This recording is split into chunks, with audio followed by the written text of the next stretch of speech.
At the finish line of the racetrack, the black and white checkered flag fluttered violently like boiling water. The race was approaching its end. After passing the last turn, the one still leading by a large margin was still that rare Asian racing driver in international formula races, Oliver. In this race, his performance was as usual, with an aggressive style bordering on madness. More than one sports commentator has given negative evaluations of his extreme racing style. Some people think that the so-called formula racing prodigy has a calm self-destructive tendency. Some even bluntly point out that he doesn't seem to truly love the sport. The racetrack probably brings him not only honor, but also an outlet for some kind of tyrannical emotions. Some small online media have vaguely hinted that Oliver may be suffering from some kind of mental illness, coupled with his rare Asian identity and omega gender in this event, as well as his various inhumane and arrogant performances during media interviews. On the stands, cheers and boos mingled together. He was both praised and criticized. However, all of this had no impact on Oliver at all. The racing car he drove was matte black, made entirely of carbon fiber. There were faint golden lines on the edges, like a black iron arrow wrapped in gold silk. Unstoppable, roaring through the finish line.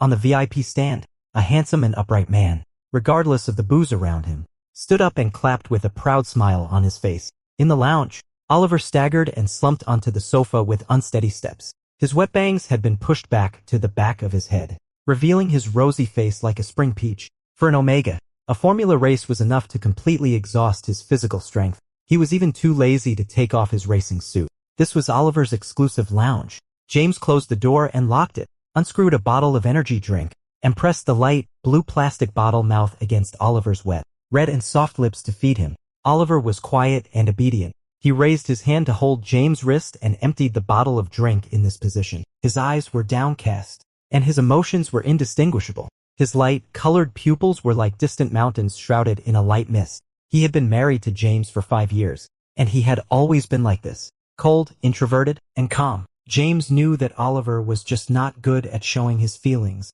and he also understood the cause of his withdrawn and introverted personality. Although he felt regretful, more of it was pity. In his eyes, Oliver was like a ceramic beauty restored from fragments. He seemed tough on the surface, but in fact, he was full of scars and fragile. After 5 years of marriage, he had taken good care of Oliver and loved him tenderly in every possible way. But unfortunately, the results were not satisfactory. The only thing that could slightly relieve Oliver's depression was racing sports like formula racing. Perhaps only in the extreme speed stimulation on the verge of life and death could he truly feel the beating of his heart and the still vigorous vitality in his body. The air was filled with the sweet and sticky vanilla-scented pheromones of Oliver, mixing with the sweat soaking through the one-piece racing suit and volatilizing wantonly. This leg of the race was nearing its end. In order not to unnecessarily deplete Oliver's physical strength, James had abstained from sex for many days. A prime alpha, as hungry as a wolf or a tiger, immersed in the pheromones of his 100% compatible Omega partner, but could only suppress his desire and gently ask, "Are you feeling better?" Oliver nodded but remained silent. In order not to overly stimulate Oliver, James had to strongly suppress the so-called bad nature of an alpha to cooperate with Oliver and dared not be too bold in front of him. One was calm and introverted, and the other was gentle and gentlemanly. For 5 years, they had always treated each other with respect and had never had any disagreements. Their marriage mode was a bit dull, but at least it was harmonious. One couldn't ask for more. James threw away the annoying bottle, moved closer, pressed his hand on the back of the sofa, and encircled Oliver with his arms. He stared at him intently with blazing eyes for a moment and said hoarsely, "You're in heat. Have you used inhibitors these days?" Oliver shook his head, then raised his face and looked at him gently and obediently. After years of tacit understanding, James understood that this was a hint from Oliver that he could completely mark him. For Oliver, this was already a rather enthusiastic invitation. James lowered his head and pressed his thin lips against those wet and red ones. Still suppressing his impulse, he rubbed gently and patiently teased. Oliver kept his eyes open. His pupils were like a pair of polished glass balls, green and cool. At first glance, it was hard to tell his emotions, but upon closer inspection, he was clearly becoming gentler. "Ting Lon," he called out softly.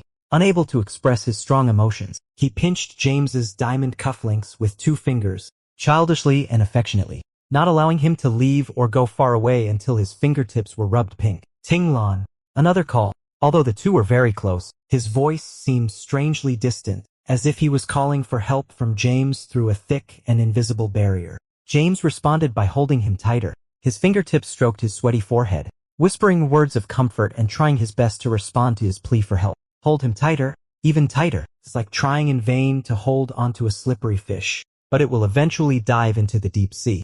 3 months later, at the age of 27, Oliver unexpectedly died in a race. After his death, there were various speculations in the outside world.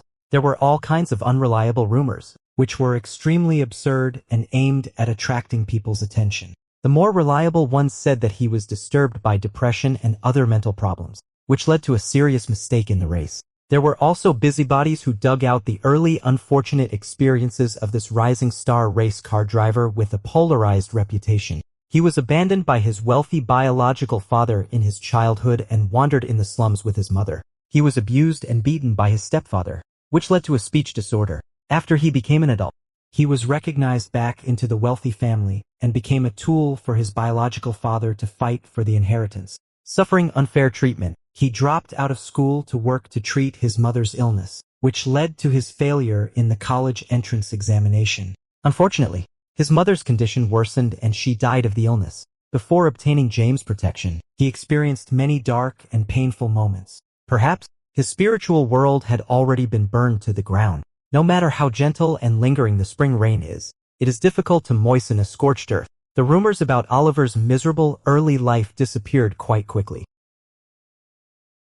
Before being completely defeated by the heavy blows of reality, Oliver was always very competitive and didn't want to be pitted. James didn't want his scars to become the topic of others' idle talk. Various gossip posts often only lasted for a few minutes, but this couldn't stop the small-scale spread of gossip.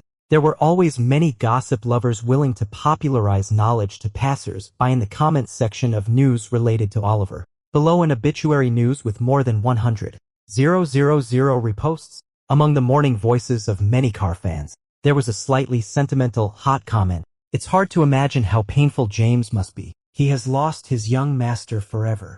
A passerby curiously asked about the relationship between James and Oliver, and then someone started gossiping in the thread. They've been married for 5 years. Oliver was only 22 at that time. James happened to see him in a race once. It should be love at first sight. It's said that James chased him relentlessly for half a year before winning him over. James is 12 years older than him and has always called him young master. After marriage, they've been quite polite to each other, giving a feeling of respect and courtesy between husband and wife. However, Oliver is an introverted person by nature, so this couple is still very sweet. What a pity. Boy is an A+ level alpha. The compatibility between him and Omegas is generally low. He'll never meet another Omega with 100% compatibility with him in his life. So what if he meets another one? Those who know the whole story say that James is really affectionate.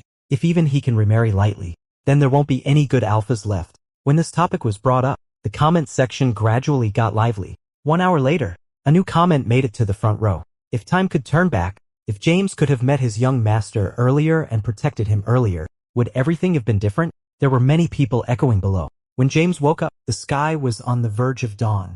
The ring-tone of the phone alarm was noisy. It was 6 o'clock in the morning. James swiped away the alarm, closed his eyes again, and stretched out his left hand with prominent veins, groping beside him to find that half-filled bottle of tequila. Oliver was gone.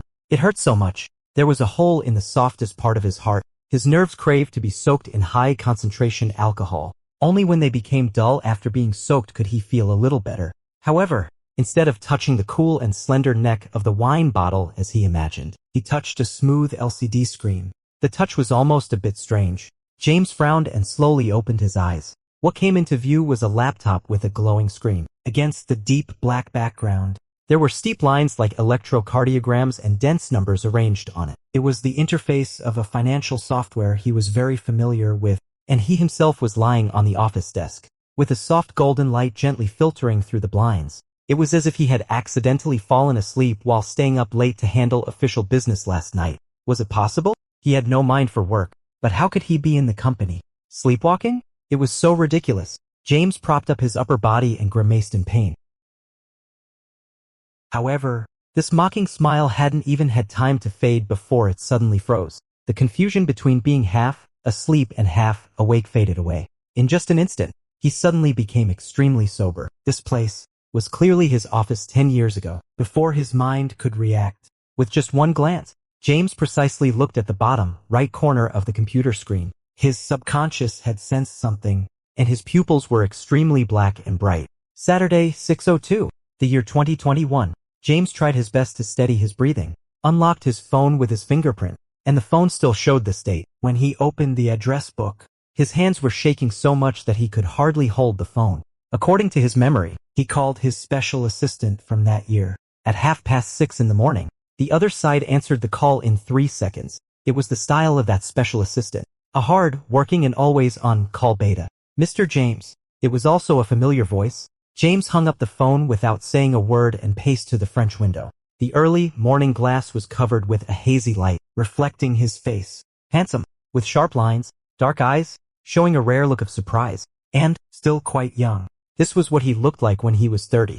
This was 10 years ago. Suddenly, his heart started pounding wildly. His blood boiled, and the bridge of his nose ached painfully. This year, Oliver was only 18. There was still time for everything. At 2 o'clock in the afternoon, the Fonchi racetrack located in the suburbs was bustling. Beside the track, a heavy motorcycle was parked under the spotlight. The metal parts of the motorcycle body had heated up to scalding during the race a moment ago. Baked by the blazing afternoon sun, the heat was burning. Beside the motorcycle, a long leg was propping on the ground. The rider was a teenager who looked like a high school student. He was wearing a dark sweatshirt.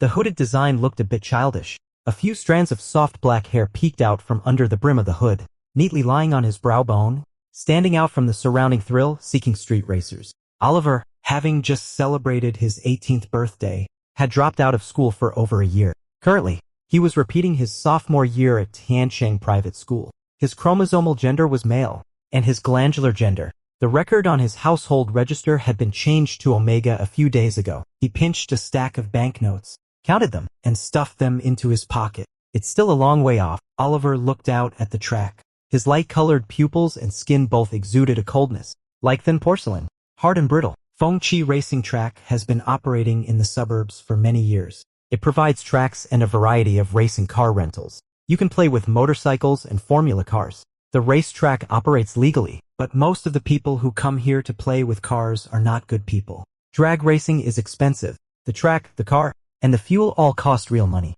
So, among the people who often come to run races in this area, a rule of paying money if you lose the race gradually emerged. At first, it was just small change, purely to subsidize the track fees and fuel costs. Later, these people got used to playing with money, and the amounts also increased. Sometimes, the winning or losing amount of a single race could be several thousand or even tens of thousands. If you lost several big races in a row, you might even have to mortgage your car to others. Want to have a go? A yellow-haired guy rode a Harley towards Oliver, sliding over. He was covered in studded earrings, lip rings, and iron chains. If you took them all off, they'd weigh several pounds. The yellow-haired guy was a regular at the racetrack. He had good skills and was good at using dirty tricks. The Harley he was sitting on was one from drag racing. Oliver couldn't remember this guy. He simply said, "Okay, how much are we playing for?" The yellow-haired guy licked his lips. Oliver adjusted his helmet and crushed the milk-flavored candy in his mouth. "It doesn't matter." The yellow-haired guy smiled. His thin legs that were propped on the ground swayed around like he had ADHD. He sized up Oliver's clothes and named a not-too-excessive price. 3,000. Dare to play? Oliver lowered his eyes. Yes, he was as sparing of words as possible. 2 motorcycles slid towards the starting point of the track. The yellow-haired guy sized Oliver up with a sidelong glance. His gaze lingered all over Oliver and then landed on his feet. They were off-brand sneakers, cheap and worn out from use, but clean. Maybe they'd been bleached. So white and innocent-looking. The yellow-haired guy grinned and laughed inside his helmet. They all said this guy was a top-notch driver who just started coming to this area this month. He was supposed to be crazy and fierce when he raced. But in fact, wasn't he just a kid? The engines roared, and the 2 heavy motorcycles rushed out from the starting point. The Harley got off to a powerful start, with its full horsepower engaged right from the beginning, determined to give Oliver a good scare. But Oliver stepped on the gas even harder. Even though his bike was inferior in terms of hardware, he still clung to the Harley's tail. The two bikes were neck and neck in a fierce battle. It wasn't until they reached the middle of the track that Oliver precisely spotted the low-pressure area about a meter behind the front bike. He took advantage of the slipstream, pulled ahead, and overtook the yellow-haired guy. The tough-looking Kawasaki heavy motorcycle roared past the yellow-haired guy. The yellow-haired guy couldn't stand losing. His true colors showed. You little brat. He planned to bully a kid in an easy win, but instead, he'd picked a fight with a tenacious little wolf dog. Oliver ignored him. He took the third turn at high speed, gradually widening the gap. $3,000 is about to go, and I'm just watching a little brat beat me. The yellow-haired guy's veins bulged on the back of his hand. He risked crashing the bike to accelerate through the turn, barely catching up, and then shamelessly stuck close to Oliver. The two bikes were side by side, with a horizontal distance of no more than 1 meter. The yellow-haired guy seized the opportunity, let go of one hand on the handlebars, suddenly reached out, and fiercely grabbed at Oliver's handlebars. Forcing an opponent to brake during a race is not just playing dirty tricks. It's almost deliberate harm. The bike shook violently, bumping and snaking. Oliver did his best to stabilize it. Then, without saying a word, he continued to pursue relentlessly and soon caught up with the distance he had lost due to the dirty move. The yellow-haired guy didn't get another chance and was so angry that he kept speeding and cursing. A few minutes later, the two bikes both crossed the finish line. Oliver was half a bike length ahead. The yellow-haired guy skidded out of the track, swinging his legs and playing the rascal a draw. Ha! Oliver took off his helmet and glanced at him. What kind of expression is that? The yellow-haired guy moved his jaw, showing a fierce look. Before he could finish speaking, a helmet flew from afar and hit him, making his mouth spurt blood. The yellow-haired guy realized what was going on and was about to cause trouble when he was kicked in the shoulder, stumbled and fell to the ground. Then he was kicked several times in non-vital parts, and the pain made him unable to straighten up. Oliver picked up his helmet, looked down at his left hand that had grabbed the brake and asked, "Too curious with your hands?" The yellow-haired guy spat out blood. The second half of the swear words were all swallowed back. Oliver stomped on his left hand. Many onlookers gathered around, but no one came up to stop the fight.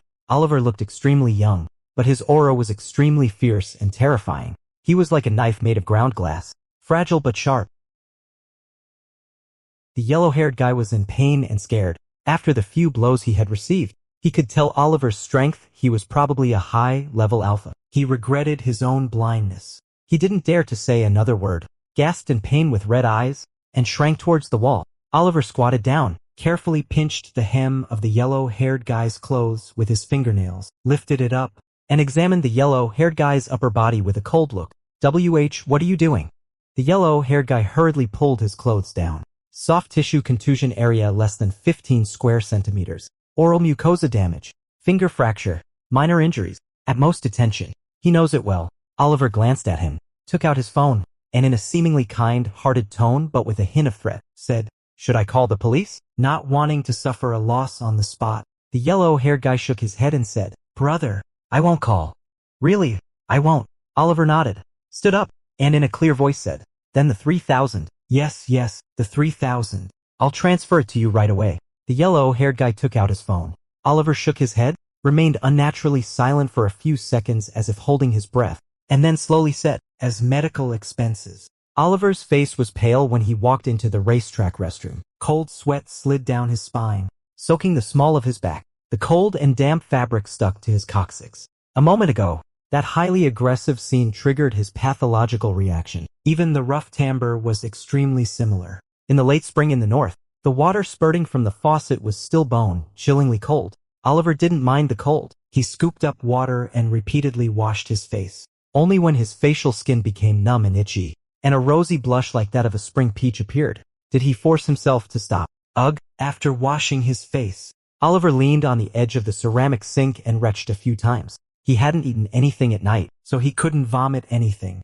but somehow he felt much more relaxed. He rinsed his mouth, wiped off the water droplets on his lips, and looked up at the mirror behind the sink. There was no one else in the restroom. In the mirror, the toilet cubicles behind Oliver were quietly open. Oliver was silent for a moment, and suddenly repeated the lines he had said 10 minutes ago. Then the 3,000. As medical expenses. Then the 3,000 is.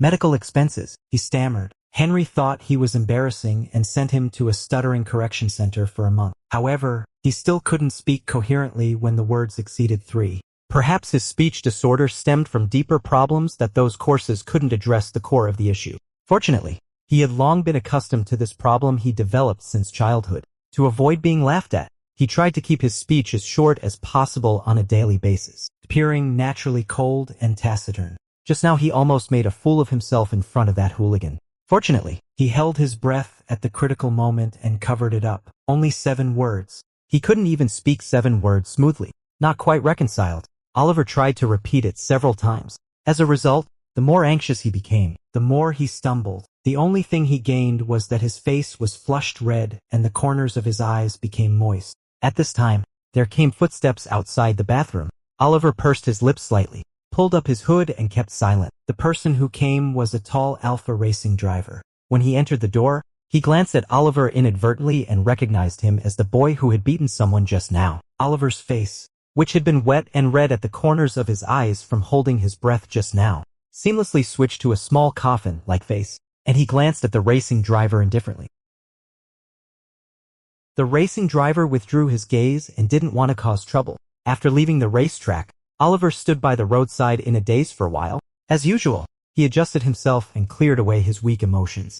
Then he took the money he had just earned and went to the market to buy some daily consumables and fruits, and then rushed to the nursing home where Sophia was. It gets dark early in early spring. It was only 5 o'clock, and the street lights in the yard had gradually lit up. Half of the sky was still purplish red, and the lake was filled with the glow of the setting sun. Holding the lamp shadows, the swans were gracefully swimming on the water, and the scenery was pleasant. Sophia's senior ward was on the 3rd floor. When Oliver entered the door, she was sleeping. Her skin was sickly pale and cold, like smooth bones. The lingering serious illness was wearing her down. It seemed that even her bones had become thinner. Her face was pitifully narrow and deeply sunken into the soft pillow. The nurse hired by Henry at a high salary took good care of her. Even in a state where she couldn't take care of herself, Sophia was still clean and proper. Her hospital gown gave off a citrus fragrance. A thin forearm protruded from the wide sleeve of the hospital gown, with dense needle holes on it. Oliver stroked Sophia's forearm with his fingertips, and his nose felt sore. She was taking an imported injection. One injection cost more than 20,000. Although it was difficult to cure her, it could prolong her life. However, the dedicated nurse, the nursing home, the life-sustaining injections, all cost money. Oliver has a ledger. He carefully records every penny Henry spends on Sophia's treatment, planning to pay him back slowly in the future. The rapid increase of the numbers makes Oliver gradually change from panic to numbness. If Henry still has a conscience, he should unconditionally provide assistance to Sophia and her son. He has let them down. Henry is Oliver's biological father and the eldest son of the 3rd branch of the Chu family.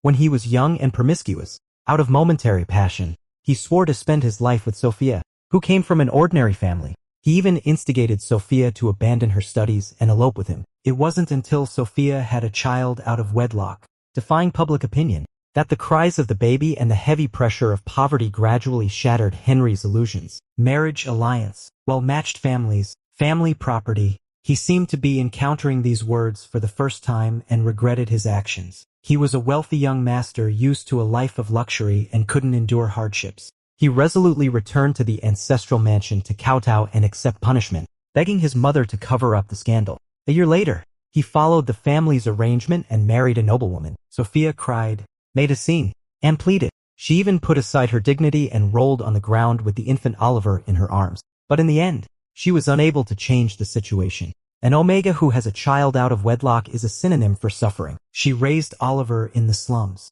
By nature, no matter how many times she was hurt, she never learned her lesson and always retained a girlish innocence. She had several boyfriends, both alphas and betas, but none of the relationships lasted long, and the breakups were all ugly. When Oliver was a child, he tried to find his father's shadow among those various faces but couldn't. He took his mother's surname, so there was no clue in this regard either. As he grew up, his longing for his father faded. The turning point occurred a few months ago. Grandpa Chu, who had always tightly held the power of the Chu family and refused to let go, suddenly fell seriously ill and was hospitalized. Although he was saved, the descendants of several branches of the Chu family received this dangerous signal, and the battle for the family property immediately became intense. Henry is mediocre in ability, selfish and profit-oriented. His 8-year-old son Daniel is also naughty and stupid. Moreover, Henry's mother, the 3rd wife of Grandpa Chu, was just a dancer when she was young.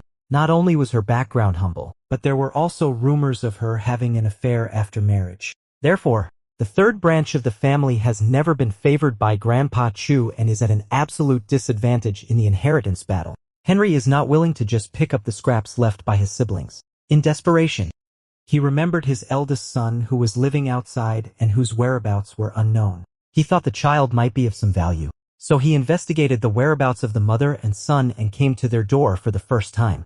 "Mom, I participated in a race today," Oliver stammered as he tried to find some good news to tell Sophia. "I earned a lot of money. Enough to pay for your treatment." In front of his mother, Oliver completely drops his disguise. He becomes obedient, with gentle curves of his eyebrows and eyes and light-colored pupils. Looking like someone who is easy to be teased and petted, he is exactly the same as Sophia. However, in the slums, a mother-son pair as gentle as lambs will only end up being exploited. Since Sophia is weak, he has to be strong. No matter how gentle he is, he has to pretend to be full of hostility and put up a bunch of illusory thorns. Oliver stayed in the ward for more than 2 hours. He massaged Sophia's limbs to slow down muscle atrophy and also swept the floor. Unfortunately, Sophia was too weak and didn't wake up all the time. He also stammered and talked for more than 2 hours, choosing only good news to tell. He talked about school, classmates, how cool a heavy motorcycle he saw at the racetrack, and how beautiful the swans on the artificial lake in the nursing home were.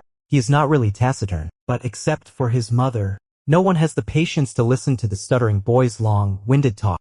Finally, he picked up the withered sunflower in the porcelain vase on Sophia's bedside and threw it into the waste paper basket, replacing it with a perfumed lily he bought on the way. She often misses the visiting hours because of her unconsciousness, so Oliver changes the flowers every time he comes. The lily is fresh and delicate. She will know that he has been here. After visiting Sophia, Oliver wandered the streets until 11 o'clock. He didn't return to the Chu residence until Henry went to bed. It's good to see that scoundrel one less time. The longing for fatherly love has long been soaked in years of disappointment. Taking a sip, there is only the bitterness of Chinese gold thread left. Oliver hasn't called Henry Dad for months, and he never will in the future. Henry was quite dissatisfied with Oliver's late return. He got up with a gloomy face early in the morning. Oliver ignored it. After breakfast, he went back to his bedroom to read English. The cotton curtain was drawn, the door was locked, and the light was dim. The Chu family mansion has dozens of rooms, as complicated as an ant nest. After Henry recognized him, he was like an ant disappearing into the deep holes of the Chu residence, rarely showing his presence. The mansion is big enough, but the shrill screams of Oliver's legitimate son, younger brother Daniel, like a piglet's, can still penetrate the thick walls and reach the brain. Such a trivial annoyance can create such noise. The servants coaxed and persuaded. Their footsteps drifted back and forth following the cries of the legitimate young master, in a complete mess. Oliver pretended not to hear and struggled to read the English text. There was no one in the bedroom, but he kept his voice extremely low and soft, as if he was afraid that the air would hear his ridiculous oral English. To treat Sophia's illness, he dropped out of school and worked for a year and a half. His studies were severely neglected, and the worst part was English. He had a speech impediment when speaking, and in English learning, the biggest taboo was not opening one's mouth. Even before dropping out of school, English had always been his weak subject. He relied entirely on the good grades of his other 5 subjects to boost his overall score. Henry gave him the opportunity to return to school. He should have cherished it and not wasted time racing at second-rate racetracks. However, the sound of a car came from outside the window. Oliver paced to the window, lifted a corner of the curtain, and peeked outside. In the distance, a strange sedan drove into the inner courtyard of the Chu residence and slowly parked. The waterfall-style air grill at the front of the car and the platinum figurine on the hood were polished to a shiny finish. The car body was pure black, looking deep and valuable. Oliver frowned, having a bad feeling. The driver opened the rear door. Butler Sebastian stood at attention with his hands down. Henry greeted the guest with a loud laugh and broad steps, showing the enthusiasm of a businessman trying to build connections. However, the guest maintained a distant posture and only nodded slightly. Henry, being tactful, quickly put away his excessive smile and exchanged pleasantries with the guest. Oliver knew this person. James, the head of the Hua family whom Henry was desperately trying to curry favor with. He was also an alpha with a 100% compatibility rate with Oliver. This high compatibility rate was quite rare, almost like a predestined match on a physiological level, but Oliver only felt his scalp tingle.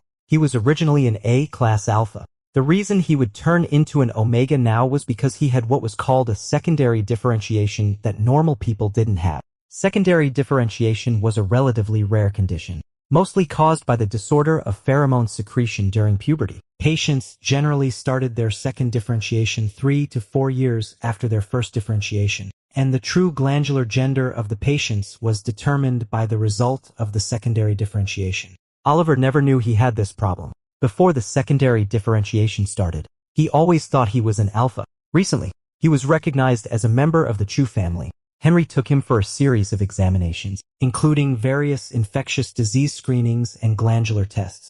The results also showed that he was an alpha, a healthy A-class alpha. As a result, about 2 weeks ago, he had a brief false omega heat. That heat only lasted for about an hour, and the symptoms were not severe. Moreover, he was alone in his bedroom at that time. Even he himself almost didn't realize it was a false heat, let alone Henry. Becoming an omega through secondary differentiation at this moment was definitely not a good thing for Oliver. Currently, Henry just wanted to add a new bloodline to the third branch of the family to have more people share the inheritance. An alpha boy had an advantage in the inheritance distribution, but an omega with excellent appearance was even better. For Henry, a beautiful omega descendant was a good commodity that could be sold at a good price.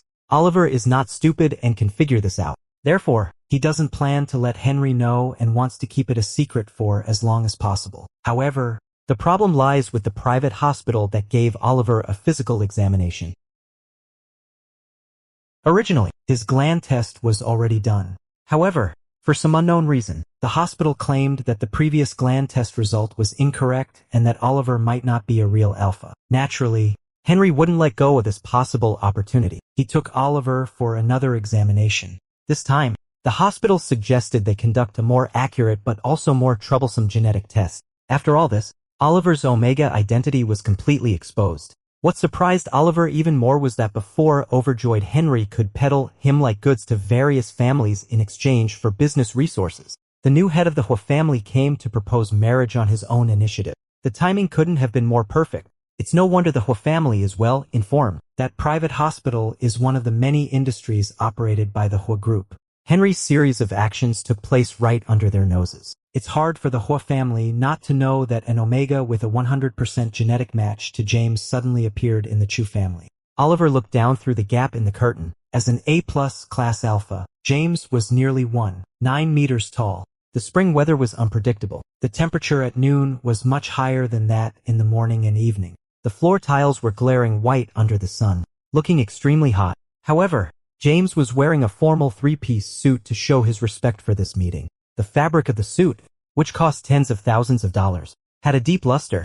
Normally, it would make a person look elegant and noble, but on his strong and well-built body, it exuded a wild and sexy charm like that of a male beast. An A-plus class alpha was indeed not much different from a beast in some aspects. Suddenly, as if triggered by intuition, James lifted his eyelids and his gaze was directly fixed on the gap in the window of Oliver's bedroom on the second floor. In that moment of eye contact, Oliver shrank back in horror, and the tips of his fingers pinching the curtain turned white. His stomach cramped. He still perceived himself as a male alpha, having intimate contact with another top-level alpha. Oliver thought about the scenario and his pores stood on end in resistance. In the living room of the Chu residence, the guests had been waiting for a long time. James, his assistant, lawyer, and notary. Oliver dawdled for a long time before entering the living room and sat down on a single-person sofa in the corner. He was so nervous that his face was as white as bone china, but he still pretended to be calm. His straight legs were wrapped in faded jeans. He deliberately spread them apart on the ground, leaned forward with his elbows on his knees. It's a rude sitting posture that an omega shouldn't have.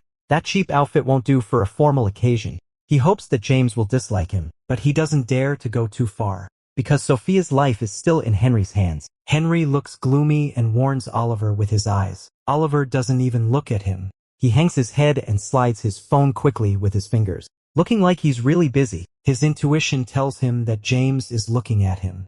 That gaze is so heavy that it's like a cold cloud pressing down on his head. James should be wearing a pheromone blocking patch, but the pheromone of an A-plus level alpha is so strong that it's hard to avoid a slight leakage. So Oliver can still smell a trace of the burning male scent like strong liquor, the smell of tequila. Alphas with A+ level glands are extremely rare. It's the first time for Oliver to come into contact with a living one. That sense of oppression and aggression would make even a beta, who is insensitive to pheromones, feel vaguely uncomfortable, let alone Oliver, who is in the omega differentiation period. It's like there's a string stretching from the top of his head to the soles of his feet, tugging hard. Oliver wishes he could curl up and hide in the sofa crevice to avoid James' intense gaze and scent. He grits his teeth to suppress that impulse and straightens his body. "Hello," James says. A low and magnetic voice, the standard voice of an alpha. Oliver is so resistant that his breath is trembling. He flips through the phone desktop from the beginning to the end and then from the end to the beginning, moving the gaudy app icons around. His palms are full of cold sweat. He doesn't reply coldly until he's sure his voice won't tremble. "Hello." Henry tries to smooth things over, saying that the child is introverted and shy. He quickly gets to the point and discusses the details of the marriage agreement. This marriage is just a pure business deal. After the two parties conclude the marriage contract, the Hua family will cooperate with the Chu family to develop a large-scale government project, which will bring astronomical returns to both families and achieve mutual benefit and win-win results. The power of the Chu family is still firmly in the hands of the old Master Chu. After this project is completed, the benefits Henry can get are limited. Therefore, for Henry, what really matters is not the project itself, but the in-law relationship between the third branch of the Chu family and the Hua family, as well as the great contributions he is about to make to the Chu family. This will become his capital in the fight for family property, and will significantly enhance his status in the eyes of the old master of the Chu family. The two wives of the first and second branches, as well as his 4 half-brothers and half-sisters, can hardly catch up even if they flatter him. In exchange, Henry will offer his eldest Omega son as James's human soothing potion, as a rare A+ level alpha. While James enjoys the various advantages that his glands bring to his physical functions, he also has to endure more agonizing and frequent susceptible periods than other alphas. It's a double torture both mentally and physically, which is unimaginable for those who haven't experienced it. Some A+ level alphas who can't bear the torture even commit various self-harm acts during the susceptible period to divert some of their attention. Moreover, the overly strong genes of A+ level alphas make it difficult for them to match with delicate omegas. And it's even more impossible to find a partner regardless of the gene matching degree. The high concentration pheromones of A+ level alphas can make omegas with low matching degrees fall into a coma. Therefore, most A+ level alphas will struggle with the painful and frequent susceptible periods throughout their lives and end up lonely. Henry knows that for such an alpha, Oliver, who can relieve the symptoms of the susceptible period, is quite valuable.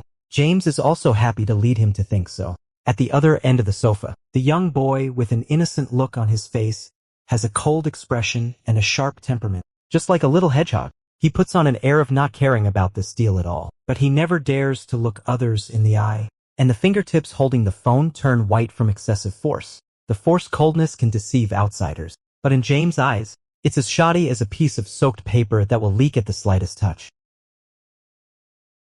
Since the miraculous return to the past, this is the first time James has come into close contact with Oliver. This is what Oliver looked like when he was 18. James stares at him intently. Oliver has never had the habit of taking photos and even resists it. As a result, apart from the high school graduation photo with a cold expression, James has hardly seen any photos of Oliver as a teenager. So this is what it's like. He's delicate, lively, and as fresh as a corner of spring bud plucked from the tip of a tea tree leaf, still stained with the morning dew and sunlight. As if afraid of melting the person with his gaze, James' eyes are extremely gentle. Oliver at 18 is too young. He's really too young and too thin. Even his fingers seem to be thinner than they were at that time. Did he eat well? James' chest feels tight. He moves his thumb across the empty base of his left ring finger. Relying on the fact that Oliver didn't dare to look up, he carefully scanned Oliver's bright eyes. The delicate cartilage of his nose tip, his sharp jawline and the tender lips pursed out of shape, until the cold little face was about to lose its composure.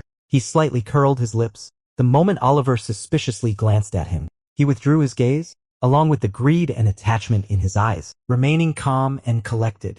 James wasn't staring at him. It was just an illusion. Oliver suddenly checked James with a glance and secretly let out a sigh of relief. The facial muscles that had been tensed up in pain finally relaxed a bit. Over there, Henry was finalizing the specific terms with the lawyer. This marriage alliance agreement had been drafted before, The two families had communicated about the important terms several times. James was clearly eager to get someone from the Chu family. The various conditions were set quite leniently, along with a set of cooperation projects between the two families. The marriage alliance agreement didn't take several days to finalize. Even Henry thought James was extremely impatient. James came to visit today just to formally sign the agreement with Oliver. Oliver pricked up his ears to catch the content of the agreement. He was confused about the part of the business operation, but the part about being James' human medicine jar was easy to understand. According to the agreement, Oliver needed to use his own pheromones to help James delay the arrival of the alpha susceptible period and relieve James' pain after the susceptible period began. From the meaning revealed in the words, James' susceptible period seemed to come more frequently and last longer than that of a normal alpha. Oliver had taken a physiology class. He knew that helping an alpha through the susceptible period often meant hugging, kissing, temporary marking, marginal sexual behavior, and he couldn't think about it anymore. Shame and anger instantly flushed his earlobes and cheeks red. Oliver silently clenched his fists. The so-called treatment during the susceptible period, though sounding high-minded, was actually...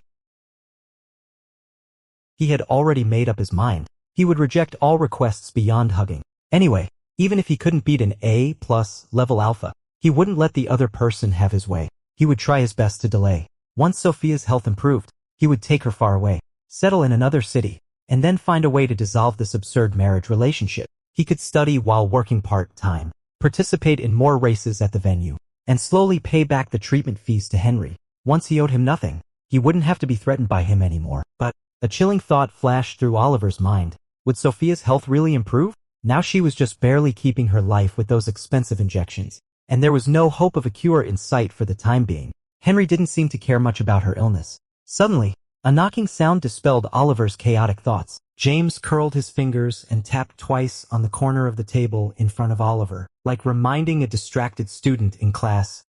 Listen to the agreement.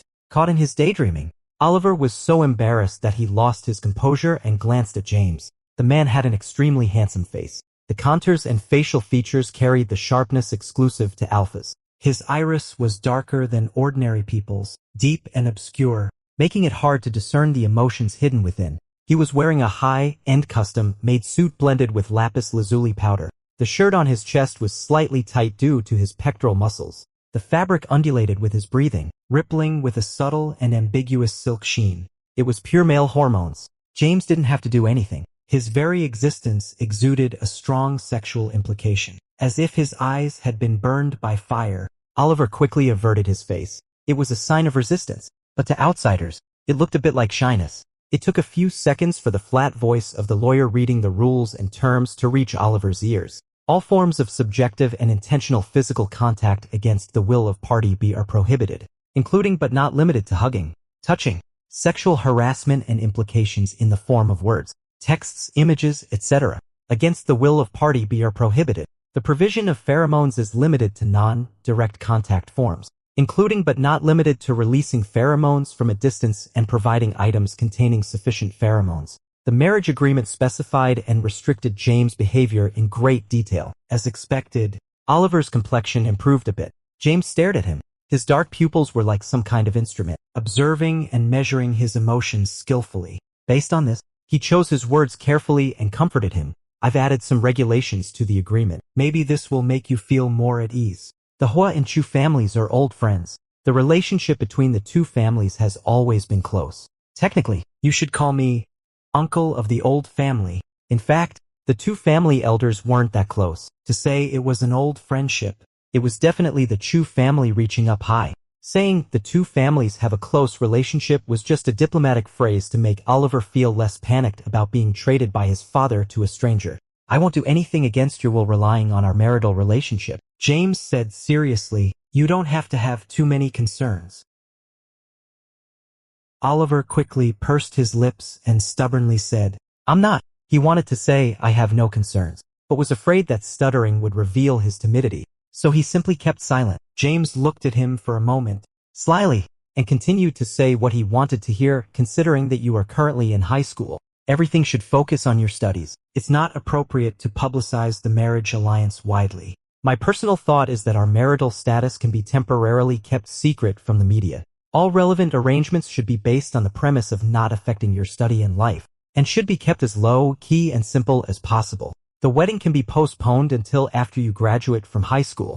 However, James paused and said slowly, "My consideration may not be comprehensive enough. If you hope to make it public to the outside world or hold the wedding as soon as possible, I'm willing to respect your opinion." Oliver was stunned when he heard this. He couldn't have asked for a better outcome with the wedding postponed and kept secret. Coupled with those gentlemen's agreements, the situation was much better than he had imagined. He was like someone who had got a bargain and was afraid that James would go back on his word. In a hurry and in a daze, he jumped into the seemingly harmless net and quickly said, "I have no objections." A barely perceptible smile flashed across James's eyes. He lifted his chin, and the lawyer pushed the final version of the agreement in front of Oliver. Signing this would legally change their relationship from strangers to a married couple.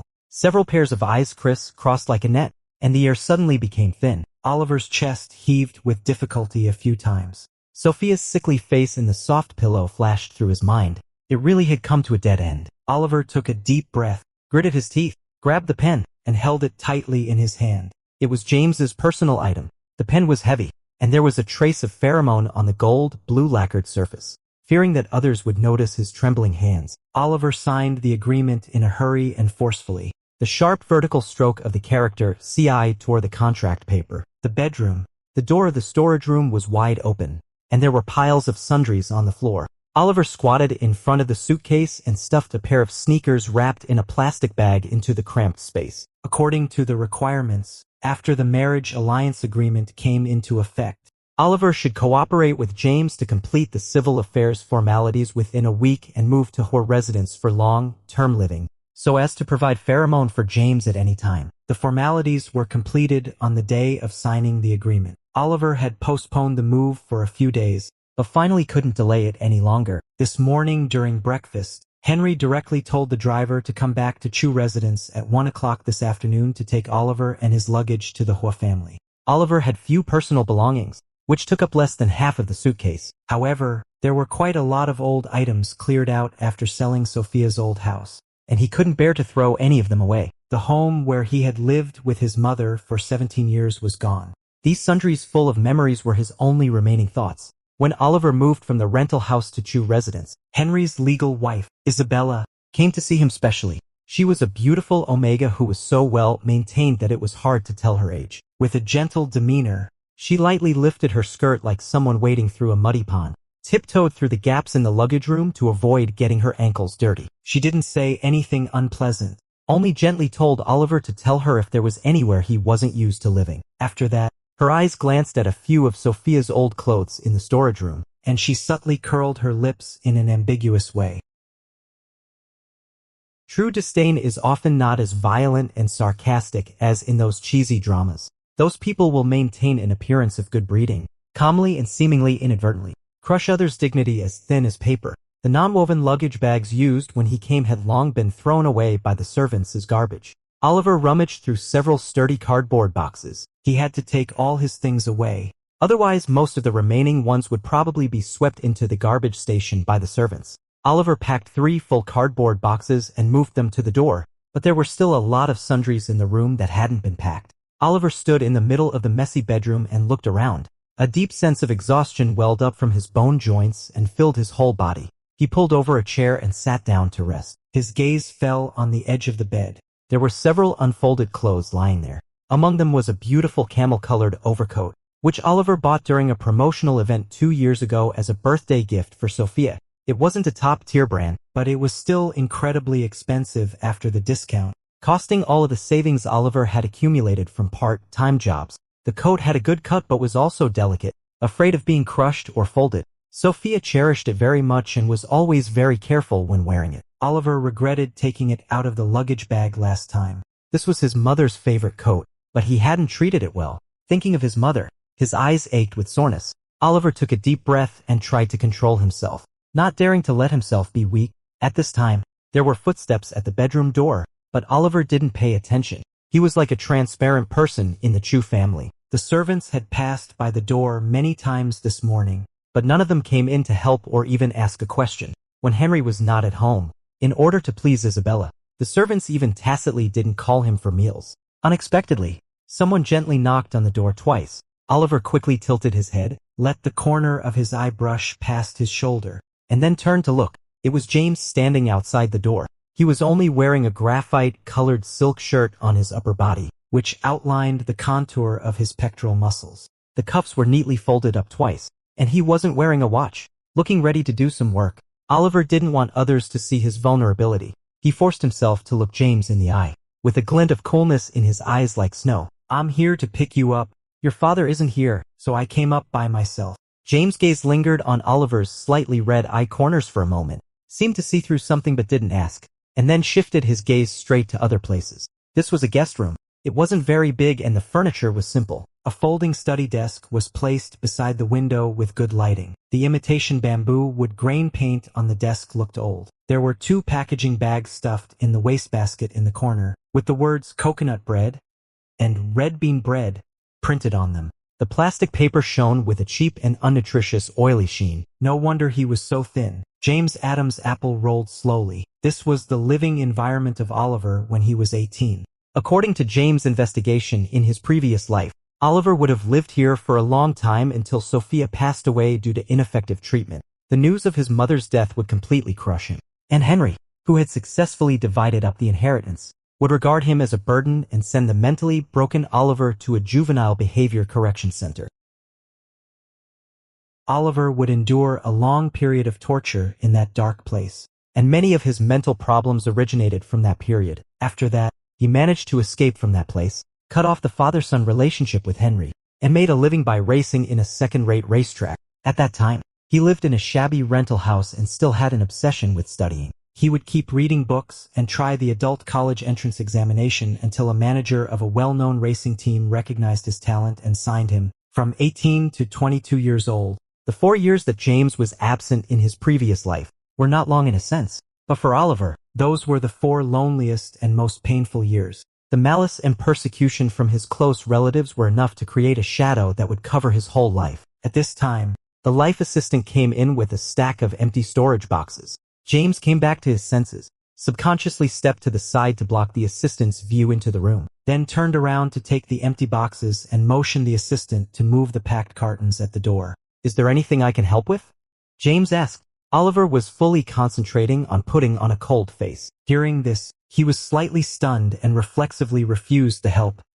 "No." James was silent for a moment, looked at the storage room and confirmed, "Take them all away?" "Yes." Like this, Oliver felt embarrassed to be sarcastic to him. He managed to speak properly with some difficulty. "I'll pack up by myself." James looked at him for a while, then said nothing more. He started to separate the stacked storage boxes, squatted down and packed things one by one.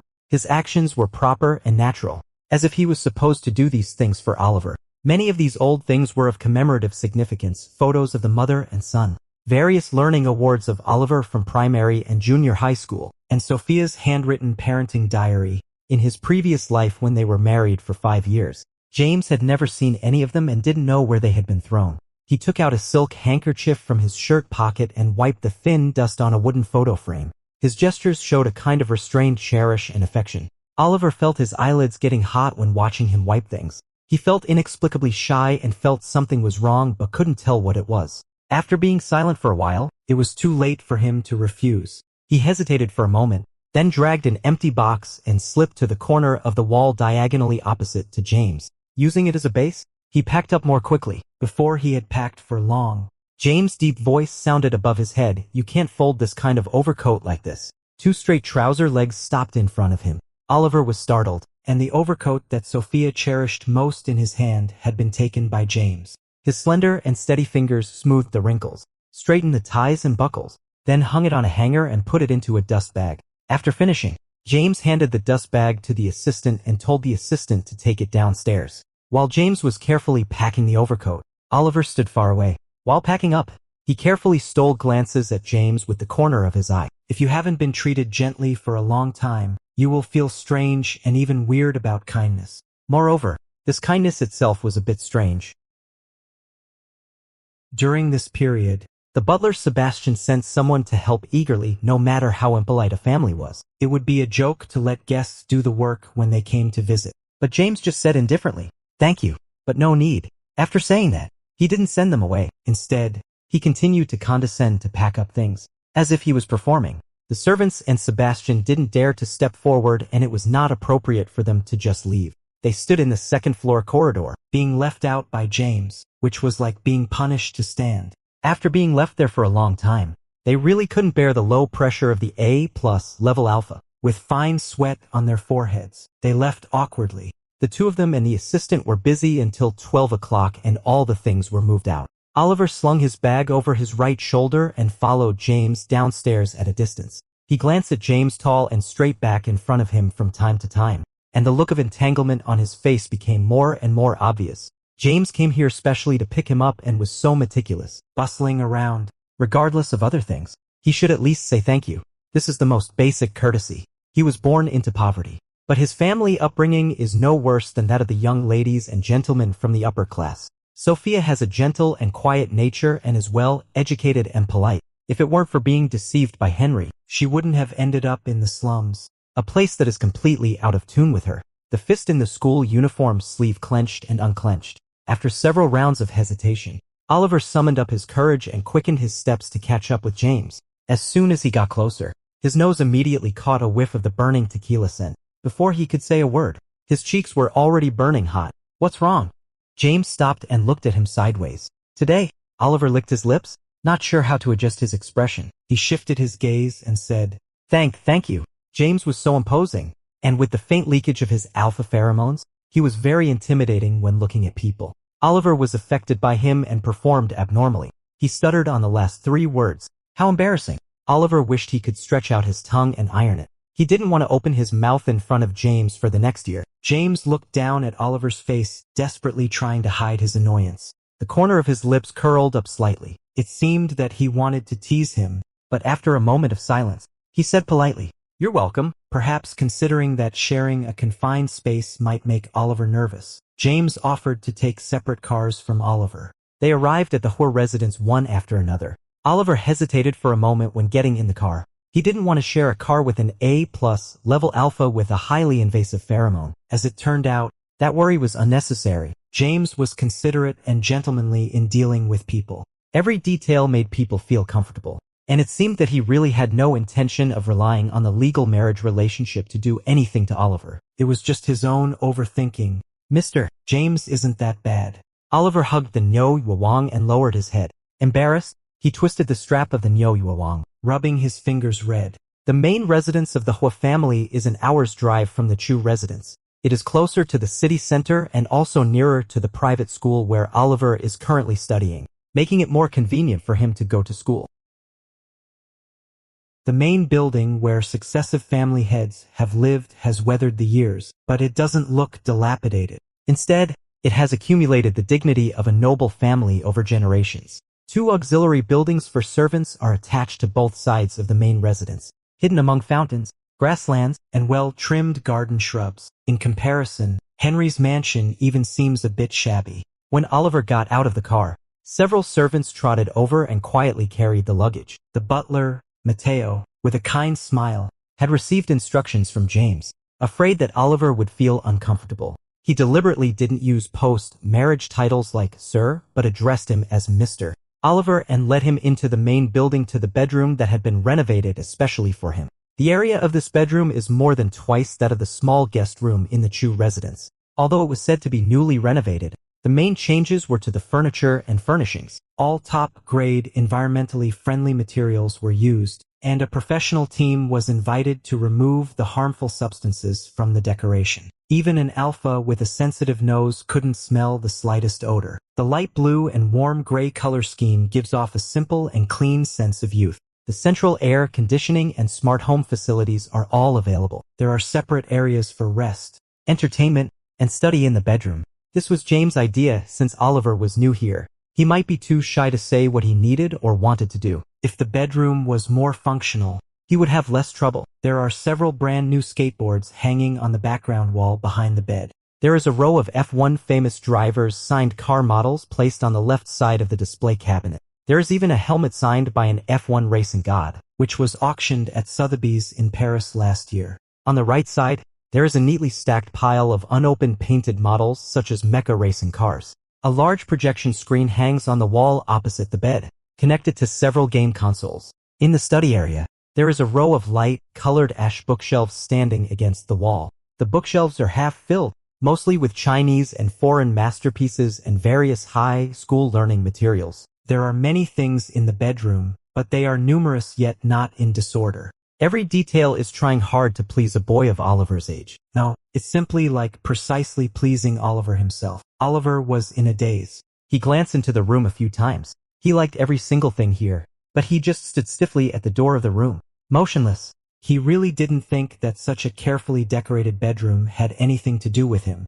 This is your room. I had someone redesign it. The design drawing was made by James himself, and he was familiar with every nook and cranny. The furniture, bedding, books in the room, and even the clothes, pants, shoes and socks in the cabinet. Every detail was personally selected by him. To avoid making Oliver suspicious, he scanned the room slowly, pretending to be unfamiliar with it. I don't know what a young boy of your age likes. Due to the short time, I just asked someone to arrange things as they saw fit. You can tell me if you have any needs. Don't be so reserved, as he said, seeing Oliver standing still at the door.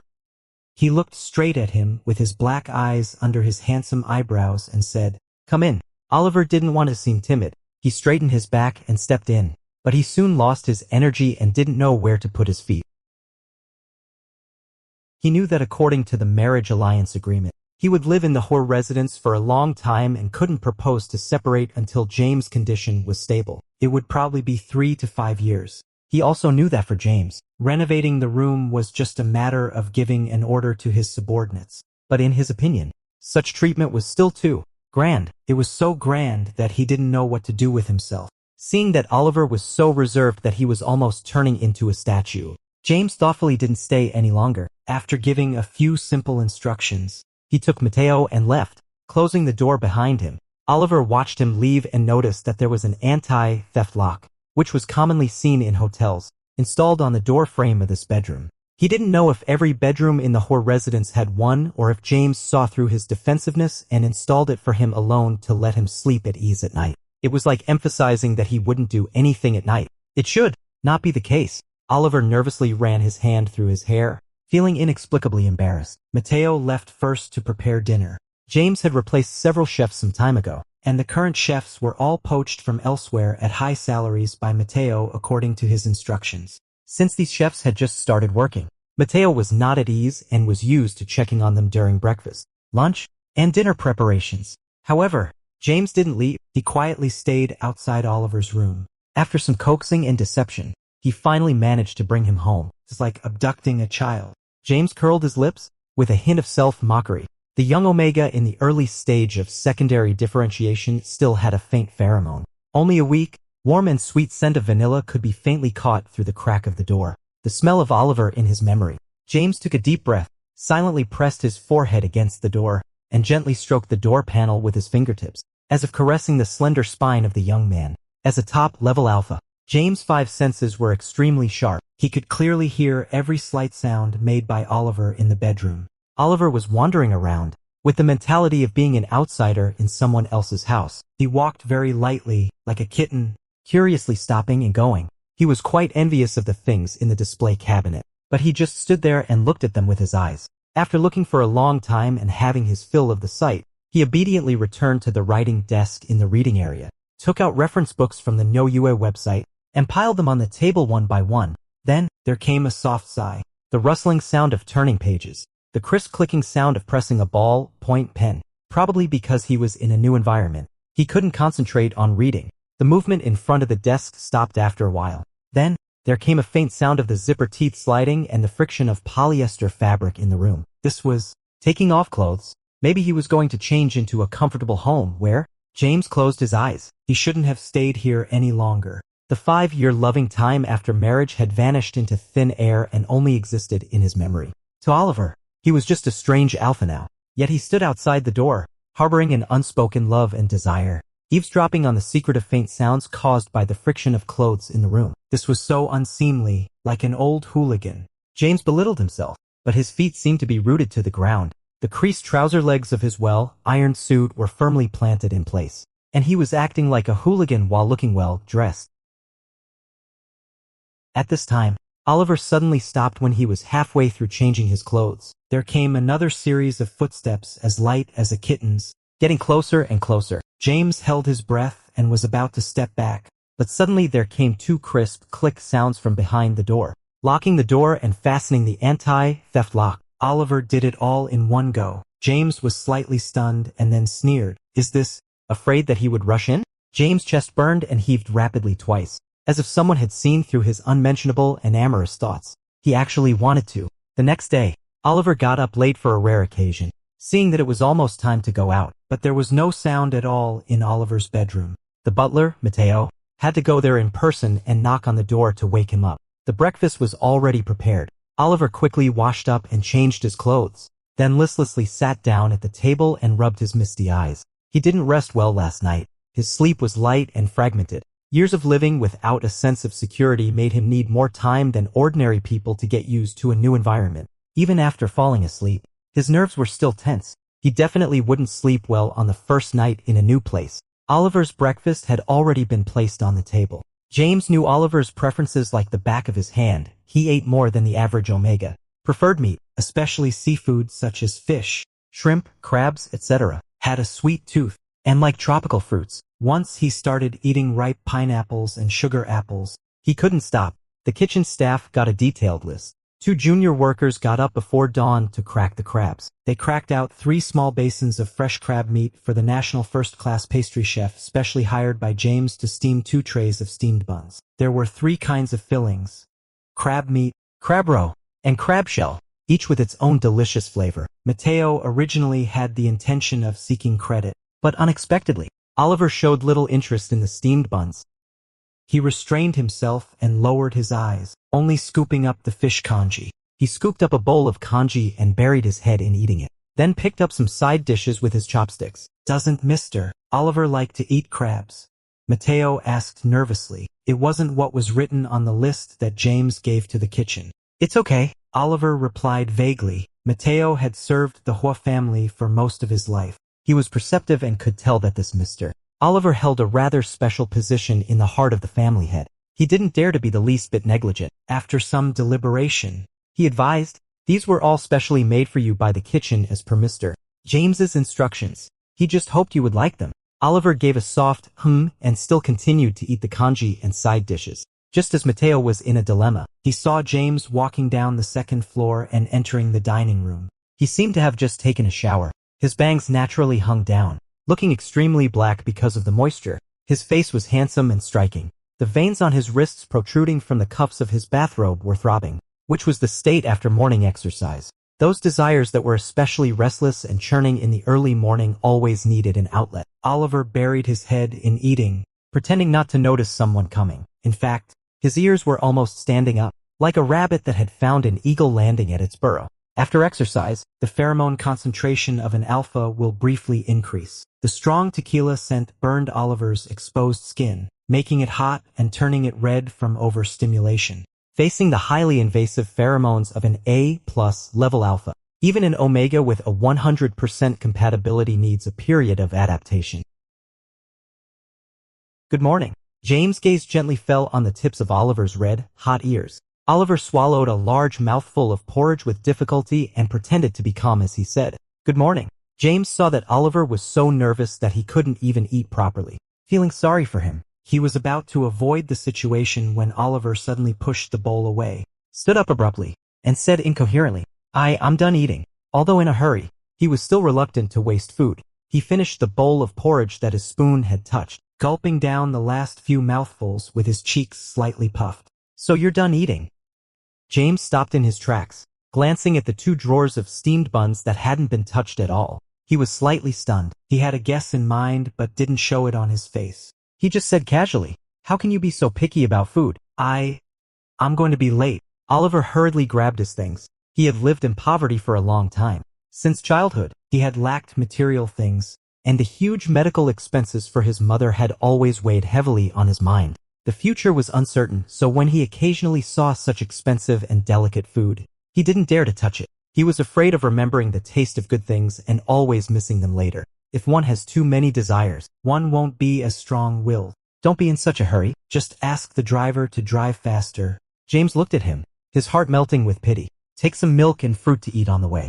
Matteo rushed over and stuffed the pre-prepared bottled milk and a sealed box with sliced fruits, pitted and peeled into small pieces, into Oliver's hands. Oliver took them absent-mindedly and then rushed off. If it weren't for good manners, he might have run like he was in a 100-meter sprint. James let out a long sigh. Oliver seemed to be even more on guard than in his previous life, but those clear-eyed, black and white eyes that kept stealing glances at him were also much more lively and vivid than in his previous life. Shy but also bright, the two flames burning in his pupils hadn't gone out yet. On the other side, Oliver got in the car and sat in the back row. Took him a while to catch his breath. Faintly, the extremely aggressive aroma of tequila still lingered at the tip of his nose. He lowered the car window a crack and looked down at the sealed box that he had somehow received in his hand. He hadn't eaten enough in the morning and his stomach was still half empty.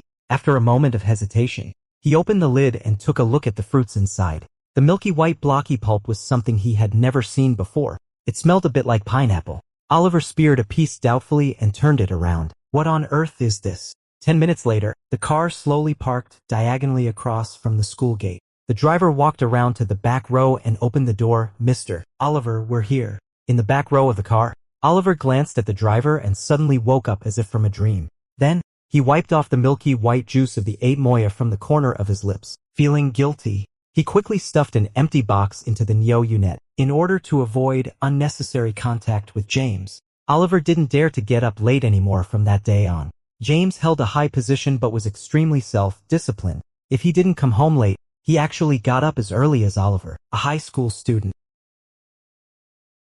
After figuring out James' daily routine, Oliver simply adhered to the habit of going to bed early and getting up early. He got up when it was still dawn, hurriedly finished his breakfast and went to school. In the evening, the private high school got out of class early. He voluntarily attended 2 evening study sessions and then went to the racetrack to participate in races. If he was in good form, he would run a few more races. If he was in a bad state, he would stay in the lounge and read books. The medical expenses he owed Henry were so huge that he couldn't pay them off in 1 or 2 years. Instead of being anxious, he thought that having more cash on hand would give him more confidence in an uncertain situation and prevent him from being pushed around. Although in theory he could get astronomical assets from James after marrying him, Oliver never coveted those things that didn't belong to him. Seeing that Oliver was never at home all day long and obviously trying to avoid him, James wasn't in a hurry. He just told the kitchen to redesign the menu, removing overly luxurious and delicate dishes and focusing on nutritious and delicious home-cooked meals. He also asked Matteo to keep an eye on Oliver's meals and his going to and from school every day. An 18-year-old young Omega, married to a strange and older Alpha without the protection of his family. It was only natural for him to behave like this. He was like a stray kitten that had suffered a lot. It had become withdrawn and defensive. When someone approached, it would wave its little paws bluffingly, being both fierce and timid. If he chased after Oliver and tried to get close to him at this time, he would only be regarded as a rogue with ill intentions. No matter how much he did, it would only have the opposite effect. Therefore, no matter how urgent and eager he was, he had to be patient and give Oliver enough space to let him adapt slowly. However, someone didn't think so. Since learning that her son had quietly brought back a young Omega with a 100% compatibility from Henry and settled him at home, Harper had thrown off her usual dignity and elegance. She called 3 times a day in a hurry, urging James to take the young man to the old mansion for her to have a look. Between the lines, she advised him not to miss the opportunity. She was quite dissatisfied with James' statement that the marriage was to strengthen the alliance between the Hua and Chu families and to relieve the susceptibility period syndrome. She was eagerly looking forward to the two of them turning the fake marriage into a real one and having a little heir for the Hua family. That night, James was alone in the study handling official business. While flipping through documents, he half listened to Harper gently scolding him. "You're already 30 years old. The Hua family needs a legitimate heir. At your age, you should consider the issue of having children. I heard that he studies at Tianjin. His academic performance should be excellent. Whether he is of the legitimate bloodline of the Chu family doesn't really matter. With such a rare compatibility and being married, you should at least try to date. I heard that you hardly talk to each other all day. How do you know you're not compatible? I've seen the photos. He's so adorable. You're not a celibate, are you?" James just listened, with a smile on his lips, and occasionally responded gently with an, at least, you should bring him to meet your father and me. Even if the wedding is postponed, the family banquet between our Hua and Chu families still has to be held at a chosen time. Otherwise, it really won't do. The family banquet can be held. James rarely agreed, but then his tone changed. Let's do it after I'm done with my busy schedule these days. It's really unreasonable to be married, postpone the wedding, and not hold the family banquet. But Oliver has always been resistant to such social occasions. Before their relationship thaws, James doesn't plan to trouble Oliver with these trivial matters. He finally managed to bring him home. What if he scares him away? Harper was so angry that she started scolding again. After finally dealing with Harper, it was already past 9:30. James rubbed his temples tiredly. He wondered when Oliver would be willing to get closer to him. His next susceptible period was approaching, probably within these few days. He hadn't figured out how to politely make his request without scaring Oliver. Just as he was thinking about it, there was a knock on the study door. Come in. James looked up. Sir? Mateo pushed the door open, looking a bit anxious. He held his phone close to his ear and said in a low and urgent voice, "The police station called and said that Mr. Oliver beat up several people at the racetrack and is now being questioned at the police station. Do you think we should send someone to pick up Mr. Oliver?" James was stunned for a moment, said, "I'll go and have a look," got up, grabbed his coat, and walked out quickly. He knew that Oliver could fight. After all, Oliver's initial differentiation result was an A-class alpha. Before his second differentiation, his body had been developing according to the genetic blueprint of a high-level alpha. His muscle control precision, explosive power, and nerve reflex speed were all quite excellent. Otherwise, he wouldn't have been successful in the field of formula racing. However, James only knew it at a theoretical level. In fact, he had never seen Oliver fight. First of all, violent behavior might lead to an athlete being banned from competitions. Secondly, based on Oliver's cold and indifferent personality in the previous life, as if he didn't care about anything, he simply wouldn't throw punches at others. As a result, in less than half a month, he had beaten someone and ended up in the police station. So this was what 18-year-old Oliver was like. James' heart skipped 2 beats inappropriately. At 7:30, the school bell rang. Tiancheng Private High School advocates a free and independent learning atmosphere. Evening self-study is not compulsory, and half of the students have already left. In the last row of the classroom, Oliver propped his forehead with one hand, awkwardly tilted his upper body slightly, and used his arm to block the glances from his deskmate. The physics test paper was distributed in the 4th class in the morning. It was said to be for basic consolidation. His deskmate's grades were in the middle of the class, but he filled out the paper during the lunch break as if he were playing. Not to mention the top students. They might even disdain to do such simple questions. Oliver tightened his sweaty pen holder and skipped another question. The large blank areas on the paper made his scalp tingle. If this were the college entrance examination, he would have failed. Before dropping out of school, Oliver studied in an ordinary high school. With his poor English, he could still rank among the top students in the grade. Physics used to be his best subject,